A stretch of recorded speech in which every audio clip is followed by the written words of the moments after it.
Hello everyone, I'm Jen A. Lubitania from base HM2B, and today I'll be sharing about family planning and contraceptions.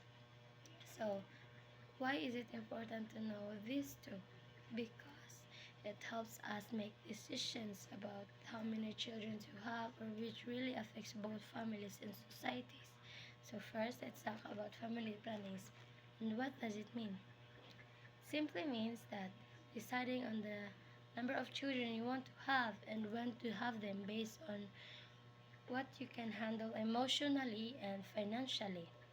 And contraceptives, on the other hand, are the method used to prevent pregnancies. So there are two ways, which is the natural one, like abstinence and calendar methods. The second is the artificial one, which is what we all know: pills, condoms, birth controls, injectables, and etc. And why is it important for us to know about these two? So, family planning is really about responsible parenthood.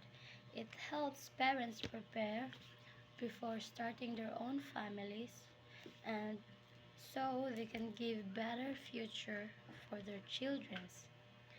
And it also helps prevent unwanted pregnancies, which usually happens today's in today's eras, and usually happens to teenagers, which is unprepared and just do whatever they do so and get pregnant.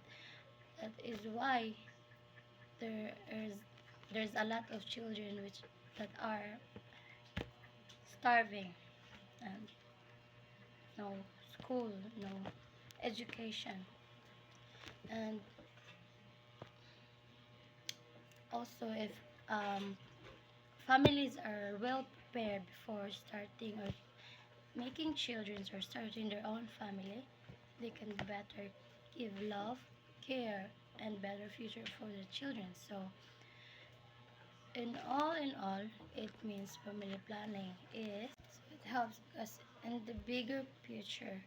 Um, it helps the community, the economy, and the family that plans well can manage their finances better, uh, can focus on the education of the children and live more happy and stable life.